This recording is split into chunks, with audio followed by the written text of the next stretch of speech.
तर असं माहिती होतं करकट्याते शिवगिरीश्वरा तेने ब्रह्मरुदा तेने ब्रह्मरुदा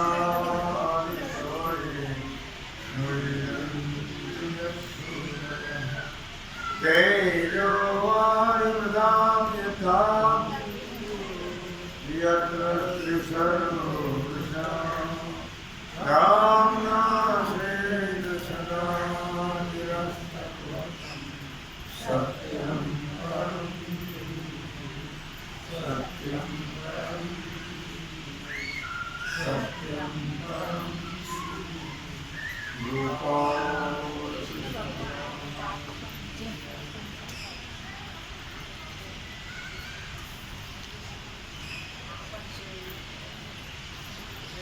तेरी क्षणे लागी पृथ्वीशी पवाड अंगी संतोषा उत्संगी विजयी घर भगवान सिद्धेश्वराचे स्मृती श्री रुक्मिणी पांडुरंगाच्या चरणावर बसून श्री सद्गुरु ज्ञानेश्वर महाराज श्री जगद्गुरु तुकाराम महाराज श्री संत एकनाथ महाराज यांच्या चरण सानिध्यात आपण सर्वजण मिळून महान ग्रंथ ज्ञानेश्वरीच्या 12व्या अध्यायाच्या 150 ओळीचा विचार करतो.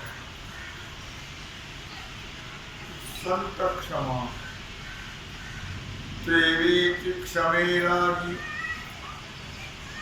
पृथ्वीशी पवाड अंगी संतोषा उत्संगी निधले घर. भगवान श्री कृष्ण परमात्मा अर्जुनाला सांगत आहे की अर्जुना त्याप्रमाणे पृथ्वी जशी क्षमाशील आहे पृथ्वी सारखी क्षमा पृथ्वीच्या ठिकाणी आहे. पृथ्वी सारखी क्षमा ज्यांच्या ठिकाणी आहे लक्षात ठेवा.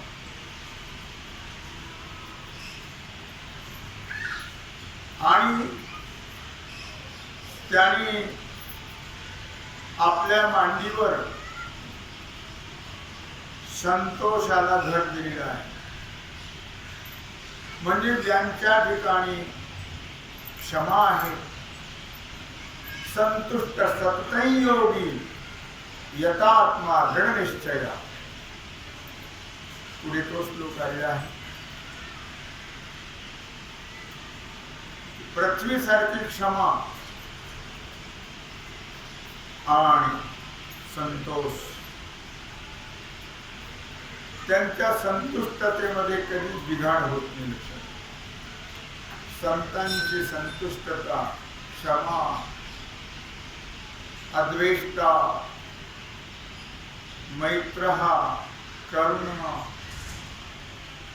निर्मम निरहंकार ही सगळी संतांची लक्षणं आहेत. ही त्यांच्या ठिकाणी सापडतात इतर कुठेही सापडत नाही. भगवान दत्तात्रेयाने 24 गुरु केले होते. त्या 24 गुरु मध्ये पृथ्वी हा पहिला गुरु आहे. पृथ्वी हा पहिला गुरु आहे. पृथ्वी ते नानाभूती माझी माझी म्हणून झोंबती नाना भेदी भिन्न करीती निजवृत्ती व्यवहारे. पृथ्वी ते नानाभूती माझी माझी म्हणून झोंबती. विचार करण्यासारखी गोष्ट आहे. या पृथ्वीच्या ठिकाणी या पृथ्वीबद्दल अनेक प्रकारचे प्राणी माझी माझी म्हणून भांडत असतात. पृथ्वी कोणाचीच नाही, पण माझी माझी म्हणून भांडत असतात. आतापर्यंत कोणाबरोबर ही पृथ्वी गेलेली, आजपर्यंत कोणाची झालेली आहे तोपर्यंत मात्र हो. शेत काय म्हणतात ना, सर्व शेत पडीक पड पण बांधा करता कोण बिघड, अशी एक म्हण आहे. हो, सगळं शेत का पडीक पडा, ते बांध कोरीलच बांध. तेव्हा पृथ्वी आतापर्यंत किती काही होऊन गेले त्याची गणती नाही, पण पृथ्वी कोणाची झालेली हो. इथं जावं नाही जवळ थांबाला, ते काय ना थांबा नाही. पृथ्वी कोणाची झालेली हो नाही आहे ना. पृथ्वी ते नानाभूती, माझी माझी म्हणून झोंबती. या पृथ्वीच्या ठिकाणी अनेक प्राणी मात्र माझी माझी म्हणून तिला झोंबत असतात आणि नाना भेदी भिन्न करीती निजवृत्ती व्यवहार. आपल्या आपल्या वृत्तीप्रमाणे व्यवहाराप्रमाणे तिचे अनेक प्रकारे तुकडे केले जातात, अनेक प्रकारे तुकडे केले जातात. त्या भूतांचे भिन्न वर्तन पृथ्वी सपादी आपण संपादी आपण मोडून दिया भिन्नपण अखंड जाण सर्वथा. पण विचार करा, त्या जीवांचे जे वेगळे वेगळे व्यापार आहेत, ते व्यापार पृथ्वी आपण होऊन चालवते. सगळ्यांचे व्यवहार, सगळ्यांचे व्यापार पृथ्वी आपण होऊन चालवते. पण आपली एकात्मता जी आहे ती पृथ्वी कधीही बिघडून देत हो नाही. लक्षात, पृथ्वीच्या एकात्मतेमध्ये कधीही बिघाड होत हो नाही. अखंड जशीच्या तशीच आहे पृथ्वी, अखंड जशीच्या तशीच आहे. लक्षात ठेवा. 7व्या अध्याय ते 9व्या अध्याय भागवत 363-64. तो अपराधून मानो निक्षिती सवेची भूता ते प्रसन्न होती. ते तिची पिकवणी नाना संपत्ती तृप्ती देत भूताते. काय म्हटलं? ते अपराध न मानून काय काय करतात? खोदतात, नांगरतात, वखरतात, तुडवतात, काय वाटत ते थुंकतात, शिशू. पण पृथ्वीने कधी अपराध कोणाचा मानला हो नाही. पृथ्वीने कोणाचाही अपराध मानलेला नाही. उलट ती सर्व प्राणी मात्राला प्रसन्न होते आणि नाना प्रकारची संपत्ती, त्या संपत्तीनं प्राणी मात्राला तृप्त करते. दृष्टांत दिले. अर्थात अपकार्यावरी जो कोपला, अपकार करतात सगळे पृथ्वीवर, पण पृथ्वी सगळ्यावर उपकार क्षमता करता उदाहरण आहे. अपकार्यावरी जो कोपला तो तात्काळ कोपे नागविला. अपकार्या जेणे उपकार केला तो चिदादुला परमार्थी. अपकार करणाऱ्यावर जो रागवतो, लक्षात ठेवा, अपकार करणाऱ्यावर जो रागवतो, कोपतो, तो त्या कोपामुळे तात्काळ नागवल्या जातो, तो नागवल्या जातो त्या कोपामुळे. त्याचा अर्थ त्याच्याकडे काहीच राहत नाही. क्रोध हा काम क्रोध जे आहेत हे पंचविषय, हे मनुष्याच्या पुण्याचं हरण करणारे आहेत. संत महात्म्याचे काय हरण करणार? तुका म्हणे आम्ही झालो अग्निरूप, लागूने दुपाप पुण्यांग. महात्म्याला पापही नाही आणि पाप पुण्यातील जे झालेले असतात लक्षात. म्हणून म्हटलं या ठिकाणी अपकारावरी उपकार. तो खरा साधू आहे. अपकार करणाऱ्यावर उपकार करणार. पहा तुम्ही, हे सगळे महात्मे जे संत होऊन गेले, त्यांनी अपकार, त्यांचं फार लोकांनी अपकारच केला, उपकार तर नाही कोणी केला. पण त्या अपकारावरती सर्व संतांनी उपकार केले, उपकार केला. ज्ञानेश्वर महाराज, तुकोबाराय, नाथराय, नामदेवराय, निरोपराय वगैरे वगैरे, हे सगळे संत हल्लीचे संत नाही बरं.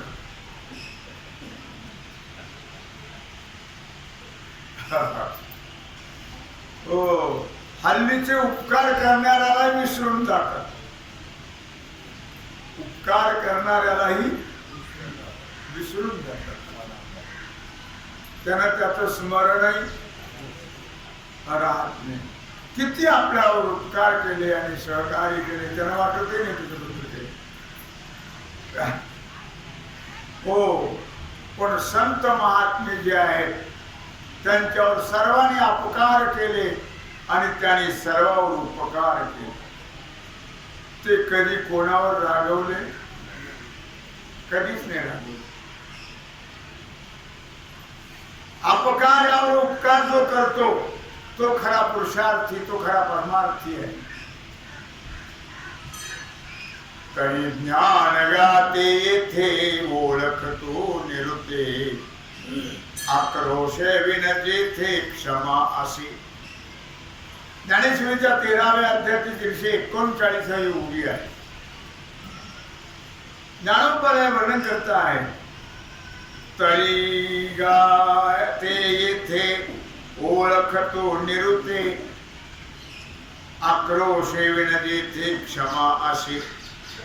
तरी ज्या ठिकाणी जिथं असं म्हणतात किंवा जिथं दात आहेत तिथं चणे आहेत असं म्हणतात का? चणे आहेत तिथं दात आहेत, कसंही म्हणा काय. हो, अर्थात जसं ते जिथं दात आहे तिथं खाण्याशिवाय दुसरा विषय नाही. दाताचा काय विषय? लोकांना दाखवून. दात हे कशा करतायत? शोभे करता नाही का? शोभे करतायत का लोकांना दाखवण्या करता आहेत?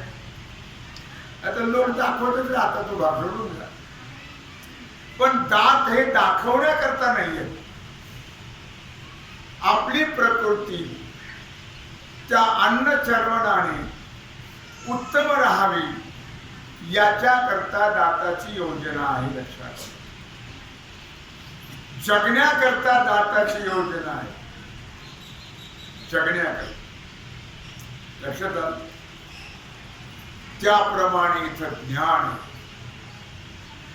ज्ञान हे जगण्याकरता आहे. लक्षात ठेवा, हे पक्क लक्षात ठेवा. अर्जुना भगवान म्हणतात ज्ञान कशा करता? लोकांना देण्याकरता पण नाही, द्यावं. अनुभवे आले अंगात या जगात येतच. पण जगाला द्या न द्या तो भाग वेगळा. पण ज्ञानाच्या द्वारा आपल्या स्वरूपाचा अनुभव घेण्याकरता भगवत स्वरूप, परमात्मा स्वरूप, ब्रह्मस्वरूप याकरता ज्ञान आहे. जसे दात आपल्या प्रकृतीच्या स्वास्थ्याकरता आहे, त्याप्रमाणे ज्ञान हे आपल्या स्वास्थ्याकरता आहे. ज्ञान हे आपल्या स्वरूपाची ओळख करून घेण्याकरता आहे. ज्ञान हे व्यर्थ नाही हे लक्षात ठेवा. पण ते ज्ञान सहजासहजी प्राप्त होत नाही. सहज नाही. ज्ञानाकरता खूप कष्ट घ्यावे लागतात. शिवाय ते ज्ञान पचवताही आलं पाहिजे, नाही तर मग त्याचं उलट होतं. ज्ञान जर पचलं नाही तर नरकाची प्राप्ती होते. तुका म्हणे नरकी घाली अभिमान, जरी होय ज्ञान गर्व ताठा. जर ज्ञान पचलं नाही, पचलं तर स्वस्वरूपाचा अनुभव येतो, नाही पचलं तर अधोगती प्राप्त. ज्ञानाला फार महत्व आहे, लक्षात ठेवा. दाताप्रमाणे म्हणून दाताचं उदाहरण दिले. ज्ञान हे प्रकृती दात हे प्रकृती स्वास्थ्याकरता आहे, तसं ज्ञान हे स्वस्वरूपाच्या ओळखी करता आहे, स्वस्वरूप जाणण्याकरता आहे. आगाध सरोवरी दृष्टांत देता आहे 13वा अध्याय 340 हून.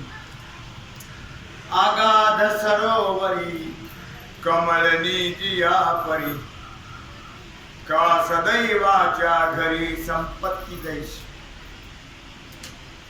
आगाध सरोवरी, सरोवर समुद्र हे फार खोल असतात लक्षात.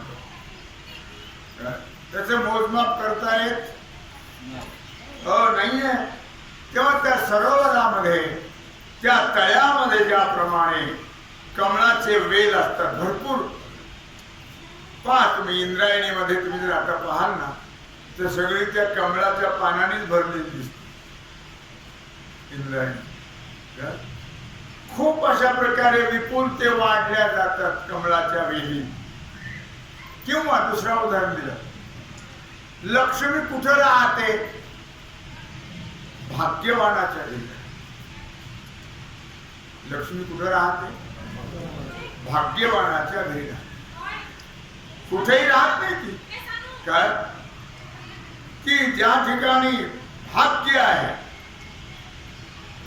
तिथं लक्ष्मीचं. अगाध सरोवरी कमळनी जिया परी, का सदैवाच्या घरी संपत्ती देश. संपत्ती येते,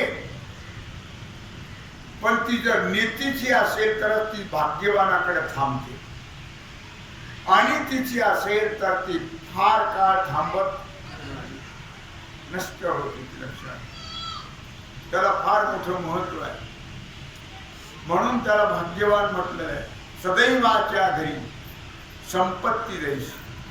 त्याप्रमाणे अर्जुना ह्या उदाहरणाप्रमाणे पार्था तेणे पाडे 13व्या 341.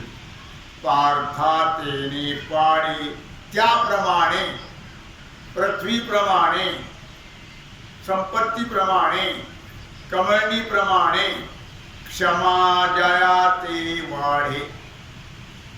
तशी अर्जुना क्षमा ज्याच्या ठिकाणी वृद्धिंगत होते, दया क्षमा शांती तेथे देवाची वसती असं म्हटलं. क्षमा जिथं वाढती आहे तेही लक्षे ते पुढे लक्षणा सांगू. भगवान सांगतात अर्जुना, जिथं क्षमा आहे, जसं लक्ष्मीचं उदाहरण दिलं, कमळणीचं उदाहरण दिलं, त्याप्रमाणे ज्या लक्षणापासून त्या गोष्टी कळल्या जातात ती लक्षणे आम्ही निश्चितपणे तुला सांगतो संतांची, ही लक्षात ठेव. ते लक्षणे ते पुढे लक्षण सांगू. ते निश्चित त्यांची लक्षणं संतांची तुला सांगतो आहे. तरी पुढची ओवी त्याच्या तरी पडी येते लेणे अंगी भावे जेणे धैर्ये तेवी सहाणे सर्वांची जया तरी पडियंते लेणे. माणसं कसले दागिने घालत का? नाही, सगळ्याला सगळे आवडतात का? पडियंते म्हणजे जे आवडतात ते दागिने घातल्या जातात. पडियंते लेणे, लेणे म्हणजे दागिने अंगी, आणि अंगाला शोभले पाहिजेत, पुन्हा आवडले पाहिजेत. अंगी भावे जेणे, आवडते दागिने जे अंगाला शोभत आहेत. धैर्ये तेवी सहाणी सर्वची जया. त्याप्रमाणे अर्जुना लक्षात ठेव, जसे अलंकार हे अंगावर साधा धारण केल्या जातात, आवडीचे अलंकार धारण केल्या जातात, ते भावनेप्रमाणे भावना ठेवून सर्व सहन केल्या जातात. दागिने सर्वांना तशा प्रकारे ते सहन होतात अशात नाही, पण भावनेप्रमाणे धारणेप्रमाणे ते सहन केल्या जातात. धैर्ये तेवी सहाणे सर्वची दया. त्याच्या पुढची होई जैसे तैसे दयाच्या ठाई. आता दृष्टांत सिद्धांत सांगतात. तैसे 13वा अध्याय 350 होई. तैसे दयाच्या ठाई न सहाणे काहीच नाही. त्याप्रमाणे ज्यांच्या ठिकाणी सहन न करणं हे कधीच नसतं, नेहमी सहनच करायचं. सर सहनशीलता ज्याला म्हणतात ती संतांच्या ठिकाणी असते. लक्षात, नित्य सहन करत राहणं. संतांनी सर्व सहनच केलं, त्याचा प्रतिकार केला नाही.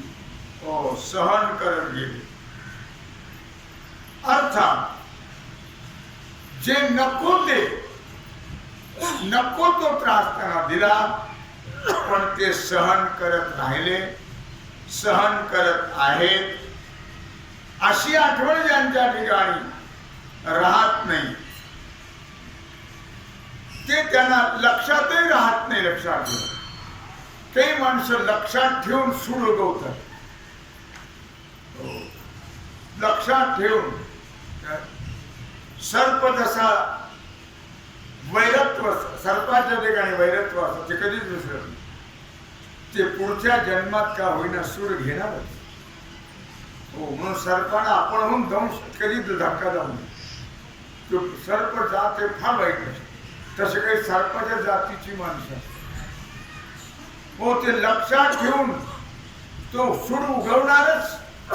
तसं संतांचं नाही. संत हे क्षमाशील असते. ते कधीही सुडाचा विचार कोणाचाही केला नाही आणि करतही. उलट ज्याने त्यांना त्रास दिला त्यांना त्यांनी क्षमाच मागितली. यवन अंगावरी थुंकला, प्रसाद देऊनी मुक्त केला. हो, सगळे संतांची परिस्थिती अशी आहे की त्यांना जेवढ्या लोकांनी त्रास दिला त्या सर्वावर यांनी दयाच केली.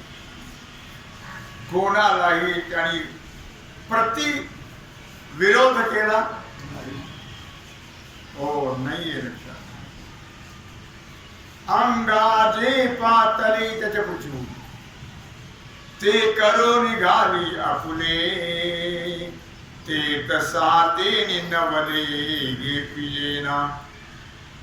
अंगाजे पातले ते करो निघाली आपुले. जे जे काही सुख दुःख जे आहे, सुख दुःखाचे जे भोग आहेत लक्षात ठेवा, ते भोग शरीराला प्राप्त होतात. सुख दुःखाचे भोग शरीराला प्राप्त होतात. ते सर्व आपलं स्वरूप आहे असं जो समजतो सुख दुःख हे आपलं स्वरूप आहे असं जो समजतो आणि म्हणून आपण अलौकिक असे काही सहन करतो असा अभिमान सुद्धा त्यांच्या ठिकाणी नसतो. त्यांच्यावर कधीच अभिमानाचा पगडा बसल्या जात नाहीये.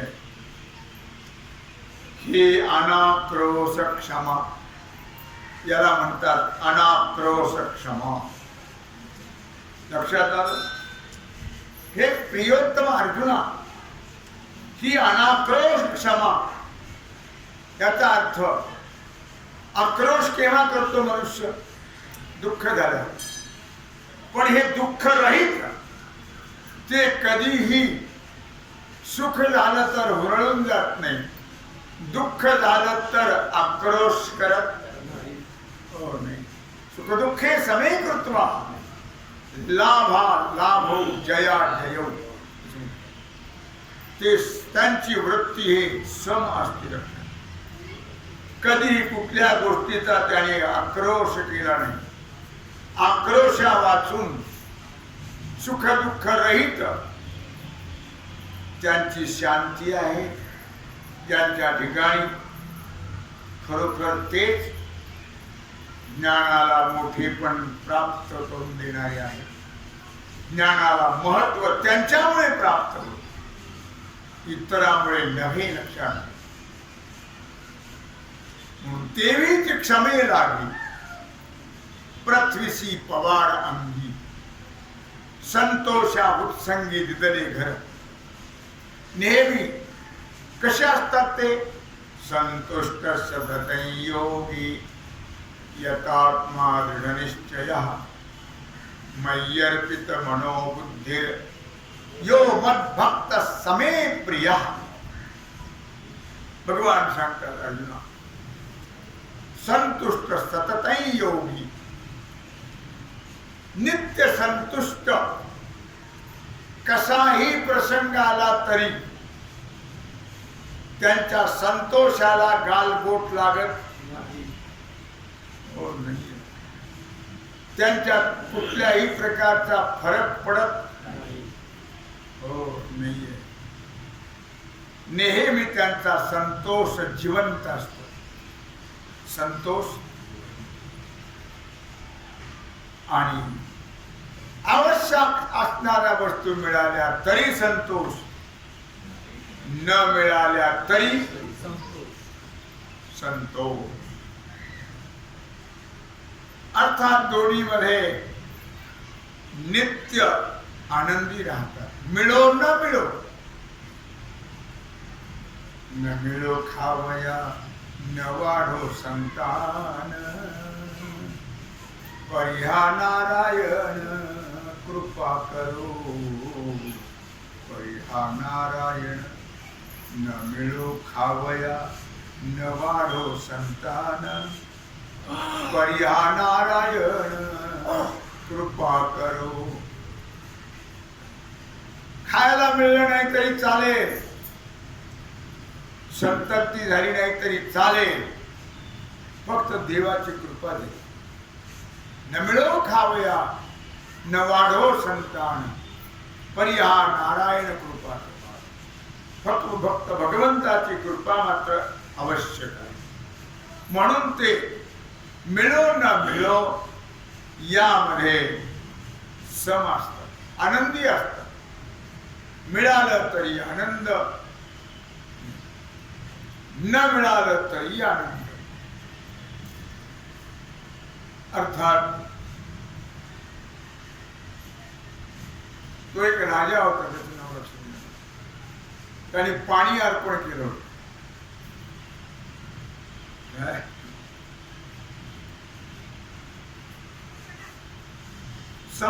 किती दिवस तरी ते उपवासी होते. सांगेल लक्षात.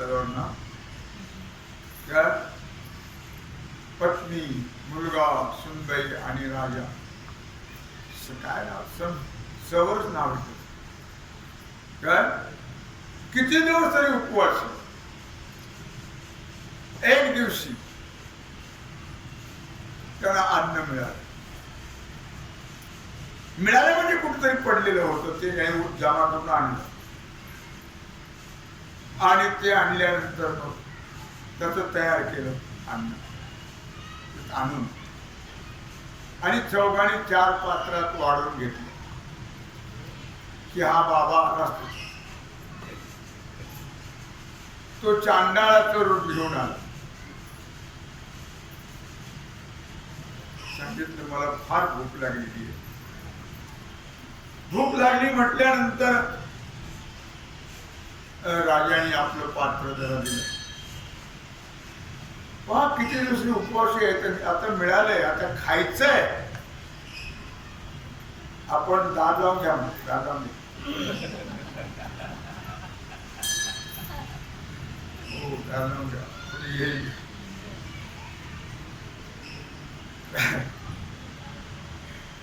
आलंच कुठं बिचारे जेव्हा म्हणलं तर जेवायला बसत नाही. मेहरबानी तर ते एखादा जेव्हा म्हणजे वाढा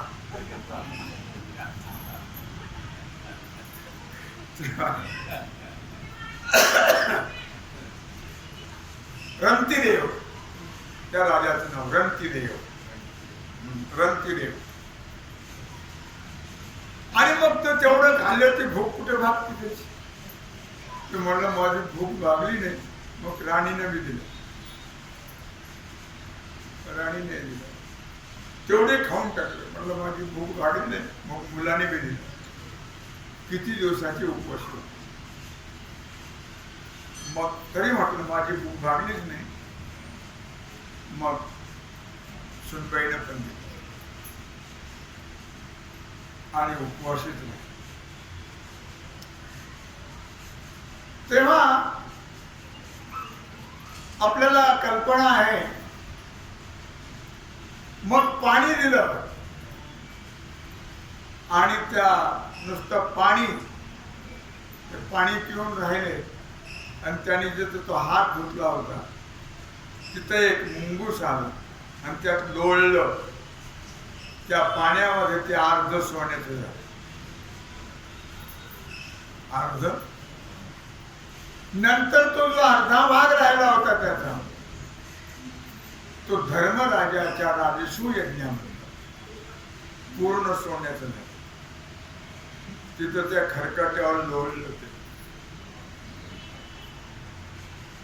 भगवान शुकाचार्य आणि पोपटाच्या रूपात येऊन राजसू यज्ञाच्या वेळी एक शीत खाल्लं.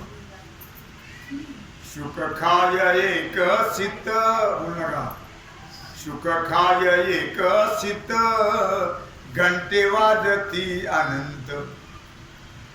एक शीत खाल्ला शुकाने तर स्वर्गामध्ये घन घन घन घन घन घन घंटा वाजू लागली.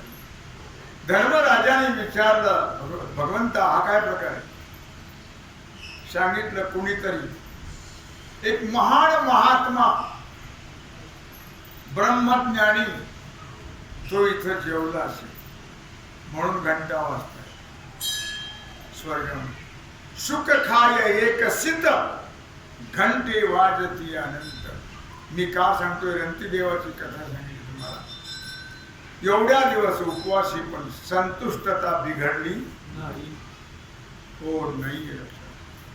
मनाला कधी विक्षिप्तता प्राप्त झाली आपलं मन लगेच विकृत होत. लगेच त्याला वेळ लागत. आपण त्यांच्यावर कंट्रोल करण्याचा अभ्यास करत नाही. लगेच त्याच्यावर परिणाम होत त्या मनावर. स्वभावाचं नियमन करणारे असतात संत महात्मा. स्वभाव असं म्हणतात माणसं. स्वभाव मेल्यावरच झाला. नाही संतांनी आपल्या स्वभावावर कंट्रोल केलं. नियमन केलं आपल्या स्वभावावर. स्वभावात त्यांनी बदल होऊ दिला. हो संतुष्ट सततई योगी यतात्मा दृढ निश्चय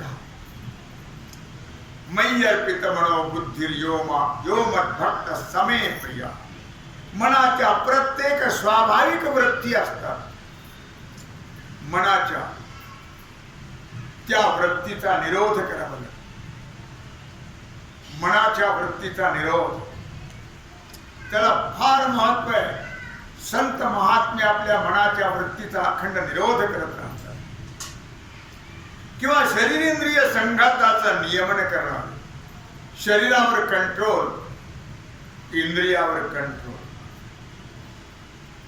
हो, तुम्ही पहा हॉटेलमध्ये काही जेवायला जातात, काय भाजी असते म्हणतात बाबा, फार स्वादिष्ट.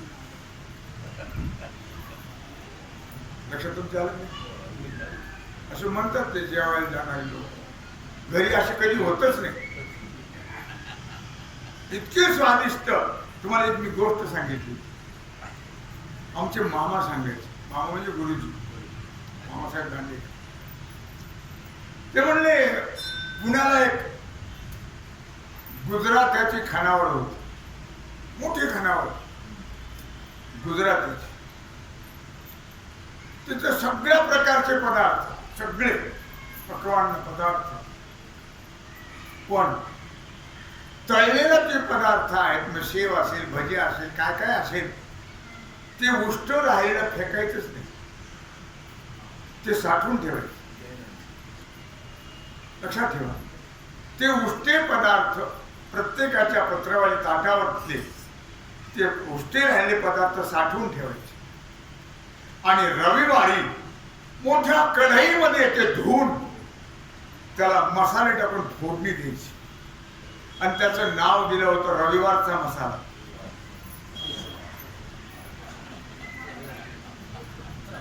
मामा म्हणायचे वाट्याला येत नव्हता, वाट्याला. मामा कधी गेले नाही लक्षात. मामा आणि हॉटेल आपलं समीकरण नाही. काय मामा म्हटले ते कधी वाट्याला येतो तर लोक मागायचे रविवार कसा कसला पदार्थ येतो. सगळ्याची उष्टावळ, नियमन. मन इंद्रियावर कंट्रोल नसतं, लक्षात ठेवा. म्हणून मनुष्य हॉटेलकडे धाव. हॉटेलचं सगळं चांगलं नसतं, अपवित्र असतं, उष्टावळ असते, उष्टावळ. तुम्हाला काय माहिती कसं. पण मूर्ख लोक हॉटेलमध्ये जेवल्याशिवाय राहत नाही. आणि त्यामुळे त्यांची वृत्ती, अंतःकरण, इंद्रिय सगळे बिघडल्या जातात. आणि त्यांची पुढे जी होणारी वंशावळ आहे ती सगळी बिघडून अधोगतीला जातात, अधोगती. म्हणून महात्म्यांचा शरीरावर कंट्रोल, इंद्रियावर कंट्रोल, मनावर कंट्रोल. अति पाप ज्याचा आहे त्यांना हॉटेलात जाण्याची इच्छा होती, हॉटेलमध्ये खाण्याची इच्छा करणं होते. अति पाप ज्याचं झालं त्याचे पुण्यवंत कधीच जाणार, स्पर्शही करणार नाही, लक्षात. म्हणून महात्मा हा शरीरावर कंट्रोल. मी का सांग, संतुष्ट सततै योगी यतात्मा दृढ निश्चय मयि अर्पित मनो बुद्धि यो मत भक्त समे प्रिय. की ज्यांचं मनावर कंट्रोल, शरीरावर कंट्रोल, इंद्रियावर कंट्रोल, आत्मतत्वाबद्दल ज्यांचा अतिशय दृढ निश्चय झालेला. आत्मतत्व, आत्मतत्व हे त्यांना कळलेलं असतं आणि त्याबद्दल त्यांचा दृढ निश्चय झालेला असतो की मी आत्मस्वरूप आहे, मी ब्रह्मस्वरूप आहे, मी परमात्मा स्वरूप आहे. हा त्यांचा झालेला असतो निश्चय. लक्षात. जो माझ्या ठिकाणी आपलं मन, असे जे भक्त आहेत त्यांचीच वृत्ती माझ्या ठिकाणी राहते. आणि असे ज्या भक्तांची वृत्ती माझ्या ठिकाणी राहते, यो मद्भक्त समे प्रिय. आणि असेच भक्त मला प्रिय असतात. असे भक्त तर सगळे म्हणून घेतात, सगळे प्रश्न. अभो सोपी पदवी, त्याला पैसे लागत नाही, काही नाही, काही नाही, काही नाही, काही. हो, सोपी पदवी आहे, पण भक्त कुणाला म्हणावं, संत कुणाला म्हणावं, ही त्याची लक्षणं या श्लोकामध्ये सांगितलेली. महाराज स्वतः म्हणतात, नोहे दास खरा परिहा झाला से डांगोरा. मी खरा भक्त नाहीये, पण माझी उभी दौंडी पिटवतात महाराज. नोहे दास खरा परिहा झाला से डांगोरा. तो लोक उभी दौंडी पिटवतात. असं माझ्या भक्तामध्ये सर्व गुण हे आहेत. मी या श्लोकामध्ये जे अर्जुनाला वर्णन करून सांगितले हे लक्षण गुण या 2 श्लोकामध्ये, बस असे भक्त यो मद्भक्त समे प्रिया. असेच भक्त मला प्रिय आहेत, मला आवडतात. वार्षी विनसागरू जैसा जळे निर्भरू तैसा निरुपचारी संतोषिलो. वार्षी विनसागरू. विचार करा थोडासा. पाऊस आता उन्हाळा आहे, आता उन्हाळा आहे, ग्रीष्म ऋतू आहे, वर्षा ऋतू नाही आहे, तरी पण समुद्र भरलेलाच. किती जरी उन्हाळा झाला, वार्षी विनसागरू जैसा जळे नित्य निर्भरू. जसा तो पाण्याने भरलेलाच तैसा निरुपचारी संतोषिलो. तसं काहीही बाहेरचं कारण नसलं, काही उपचार त्यांना नसले तरी ते संतुष्ट राहतात. नित्य उपचार केले म्हणजे प्रसन्न राहतात, आणि उपचार केले नाही तर त्यांची वृत्ती बिघडते. असं कधीही संतांचं होत. वार्षी विनसागरू जैसा जळे नित्य निर्भरू तैसा निरुपचारू संतोषी. जो अखंड संतुष्ट असतात, लक्षात ठेवा. म्हणून म्हटलं मी संतुष्ट सत्संयोगी. भगवान सांगतात, यथात्मा दृढनिश्चय हा, मी आत्मस्वरूप हा निश्चय मयी अर्पित मनोबुद्धी. सर्व त्यांनी मला अर्पण केले, मन बुद्धी देह सर्व अर्पण केलं असतं. यो मद्भक्त समे प्रिय. असे भक्त मला प्रिय आहेत. आणि खरखर तेच पवित्र सोवळी, पवित्र सोवळी तिच एका भूमंडळी. ज्यांचा आवडता देव, ज्यांचा आवडता देव अखंडित प्रेम भाव, अखंडित प्रेम भाव. ज्यांचा आवडता देव. असे यो मद्भक्त समे प्रिया असं भगवान अर्जुनाला सांगत आहे. तेव्हा आपली सेवा भगवत चरणी समर्पित करून राहिला जो सेवेचा भाग आहे तो आपण पुंडलिक वरदे श्री ज्ञानदेव पार्वती पते.